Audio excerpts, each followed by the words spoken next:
রাব্বুল আলামিন জাহান্নামে ফেলাইয়া দিবে। ঠিক না বেঠিক? জোরে বলেন। আমি ঘোষণা করে দিলাম, আমি জামা কাপড় ইজ্জত সম্মান সব হারাইতে পারি, কিন্তু এক মুহূর্তের জন্য ঈমান ছাড়তে রাজি না। এই কথা বলার পরে আমার উপরে অনেক জুলুম অত্যাচার করছে, আমাকে অনেক প্রহার করছে, মারধর করছে। করার পরে আমাকে ঘর থেকে বের করে দিছে, আমার কাপড় চুপড় খুলে রেখে দিছে। আমি এবার আমার মায়ের জানালার সামনে দাঁড়াইয়া বলি, মা, ও মা, আমাকে একটা কাপড় দেন না। কোনো মতে আমার লজ্জার স্থানটা ঢেকে আমি আল্লাহর হাবিবের দরবারে দাঁড়াবো। যখন রাসূলের চেহারা মোবারক দেখবো, সাথে সাথে আমার জীবনের কষ্ট দুঃখ সব আমি ভুলে যাবো। সুবহানাল্লাহ।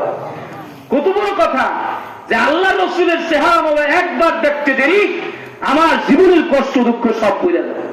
তার মা তাকে একটা কাপড় দিচ্ছে।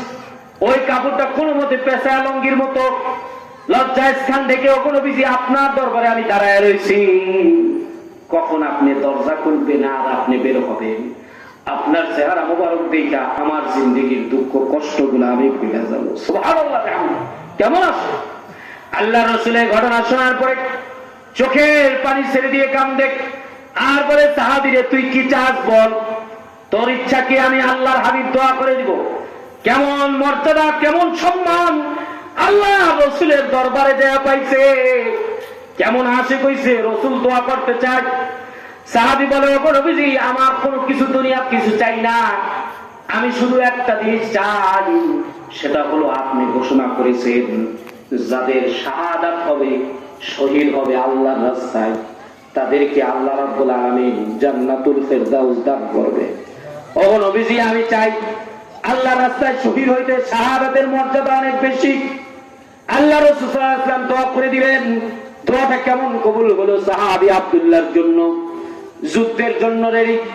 আল্লাহ রাসূল সাহাবীকে বলল, চলো যুদ্ধের ময়দানে যাই। এবারে যুদ্ধের ময়দানে যাওয়া হলো, কিন্তু যুদ্ধ হলো না। ফেরার পথে সাহাবী আব্দুল্লাহর জ্বর হলো, অসুস্থ অবস্থায় ইন্তেকাল করলেন। আল্লাহ রাসূল সাল্লাল্লাহু আলাইহি ওয়াসাল্লাম ঘোষণা করে দিলেন যে আল্লাহর রাস্তায় বের হইছে, কিন্তু যুদ্ধ যদিও না হইছে, কিন্তু আল্লাহর রাস্তায় শাহাদাত বরণ করার কারণে আল্লাহ তাকে শহীদি মর্যাদা আল্লাহ দান করবে। সুবহানাল্লাহ। এই কথা বলার পরে আল্লাহ রাসূল সাল্লাল্লাহু আলাইহি ওয়াসাল্লাম বললেন, সাহাবীরা রে, আমার আব্দুল্লাহর জন্য কবর খনন করা হোক, জানাজা এবং কাফন দাফনের ব্যবস্থা করা হোক। আব্দুল্লাহর জন্য জানাজা এবং কাফন দাফনের ব্যবস্থা করা হলো। জানাজা হলো। এবারে আব্দুল্লাহ কবরের পারে যায়। আল্লাহর হাবিব বলেন, সাহাবীরা রে, কেউ নামবা না আব্দুল্লাহর কবরে, আমি নিজে আল্লাহর হাবিব আব্দুল্লাহর কবরে নামবো। সুবহানাল্লাহ। আল্লাহর হাবিব সাল্লাল্লাহু আলাইহি ওয়াসাল্লাম নিজে সাহাবী আব্দুল্লাহর কবরে নামলেন। নামার পরে আব্দুল্লাহর কবরে নেমে আল্লাহ রাসূল সাল্লাল্লাহু আলাইহি ওয়াসাল্লাম বললেন, সাহাবীরা রে, দে আমার আব্দুল্লাহর লাশটা আমার কোলে দে। আল্লাহ রাসূল সাল্লাল্লাহু আলাইহি ওয়াসাল্লাম লাশটাকে নিজ হাতে কোলে নিলেন। কোলে নিয়ে আসমানের দিকে ধরলেন, বললেন, ইয়া রব, হে মালিক আল্লাহ, আমি আব্দুল্লাহর প্রতি খুশি, তুমিও খুশি হয়ে যাও। সুবহানাল্লাহ। এরকম কথা বলে, আল্লাহ, আমি আব্দুল্লাহর প্রতি খুশি, তুমিও খুশি হয়ে যাও। এই কথা বলার পরে বলে, ওগো আল্লাহ, ইহুদি, আল্লাহ ওদেরকে আপনি হেদায়েত দান করেন, হেদায়েত না থাকলে ওদেরকে আপনি ধ্বংস করে দেন। বিশ্বের মুসলমানকে আপনি বিজয় দান করে দেন আল্লাহ, বিশ্বের মুসলমানকে আপনি বিজয় দান করে দেন আল্লাহ। সবাই একটু জবান খুলে ইয়া আল্লাহ, আরো জোরে জবান খুলে ইয়া আল্লাহ। ইয়া আল্লাহ, ওদের মোনাজাতকে আপনি কবুলায় মঞ্জুর করে দেন। যে আওয়াজ কত দূর দিতে পারে, শক্তি কেমন আছে?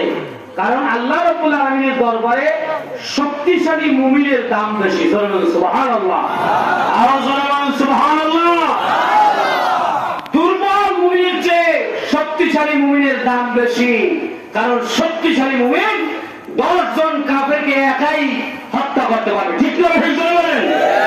এজন্য মুসলমান যারা শক্তিশালী হয়, আজকে পুরো পৃথিবীর ইতিহাসে দেখা দিচ্ছে ইরান যে ইহুদ নাসারাদের চক্রাঙ্গারি, আমেরিকার চক্রাঙ্গারিকে তারা ভয় পায় না, ঠিক না বেড়ে জোরে বলে। এমন খেলা দেখাইছে, দোয়া করে আল্লাহ বিশ্বের সকল মুসলমানকে এখন এই ইহুদ নাসারাদের বিরুদ্ধে লড়াই করে বুঝায় আমার তৌফিক দান করুন, সকলে বলে আমিন। মুসলমানরা যুদ্ধ করবেন আল্লাহর জন্য, সাহাবায়ে কেরামরা যুদ্ধ করছেন আল্লাহর জন্য, কোন ফিতনা ফাসাদ সৃষ্টি করার জন্য নয়, ইসলামের জন্য, দ্বীনের জন্য নিজেদের জান উৎসর্গ করে দিয়েছেন। এজন্য সাহাবীরা সব সময় আল্লাহর দ্বীন কায়েম করার জন্য আল্লাহর রাসূলের সাথে যুদ্ধের ময়দানে সব সময় প্রস্তুত ছিলেন, ঠিক না বেড়ে জোরে বলে। এজন্য সাল্লাল্লাহু আলাইহি ওয়াসাল্লাম তিনজন সাহাবীকে ডাকলেন বৃহস্পতিবার। ডাকার পরে বললেন, তিনজনকে বললেন, তোমাদের মধ্যে তিনজন আগামীকাল মওতার ময়দানে যুদ্ধে শরীক হওয়া। রাসূল আরবি সাল্লাল্লাহু আলাইহি সাল্লাম বললেন, প্রথম যিনি সেনাপতি থাকবেন, তারপরে দ্বিতীয় তুমি থাকবা সেনাপতি, তারপরে তৃতীয় তুমি থাকবা সেনাপতি। তিনজন সাহাবীকে বললেন, এই তিনজন যখন তোমরা, তোমাদের পরে চতুর্থ যারা কাফের, আল্লাহ আল্লাহ আল্লাহ আল্লাহ আল্লাহ, সবাই বসে বলে সবার উঠতে হবে, জলদি জলদি সামনে আগে আসেন যুবক ভাইরা। আল্লাহ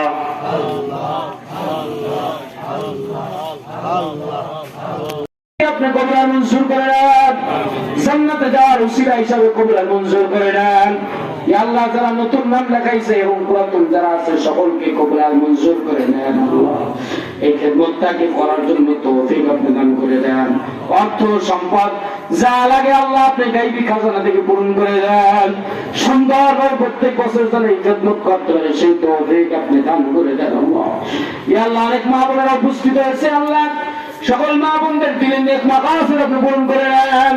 ইয়া আল্লাহ, তাদের ছেলে সন্তানদেরকে আপনি কবুল মঞ্জুর বরকত আপনি নাযিল করে দেন। ইয়া আল্লাহ, তার দিলেন নেক মাকাসিদ আপনি পূরণ করে নেন। যারা উপস্থিত হয়েছে সকলকে আপনি কবুল মঞ্জুর করে নেন। তাবারক যারা শামিল হয়েছে আল্লাহ এই খেদমতকে কবুল মঞ্জুর করে নেন। তাবারক যারা দিয়েছে আল্লাহ তাদের হাদিয়াকে কবুল মঞ্জুর করে নেন। জান্নাতে যাওয়ার পাথর হিসাবে কবুল মঞ্জুর করেন। আল্লাহ ভাইজানের চাচি মারা গেছে, আল্লাহ তাকে আপনি মাফ করে দেন, তার কবরটাকে জান্নাতের বাগিচা বানিয়ে দেন। ইয়া আল্লাহ, একজন বিএনপির বড় নেতা আসার কথা তিনি আসতে পারেন নাই, দোয়া চেয়েছেন, তার দিলেন নেক মাকাসিদ আপনি পূরণ করেন। এখানে যারা উপস্থিত সকলকে আপনি কবুল করেন। আল্লাহ, ময়দানে মাহশারে আরশের নিচে ছায়া দান করে দেন। হাউজে কাউসারের পানি আপনার হাবিবের মোবারক হাতে পান করার তৌফিক দান করে দেন। পুলসিরাত আল্লাহ বিজরাকার পার করার তৌফিক দান করেন।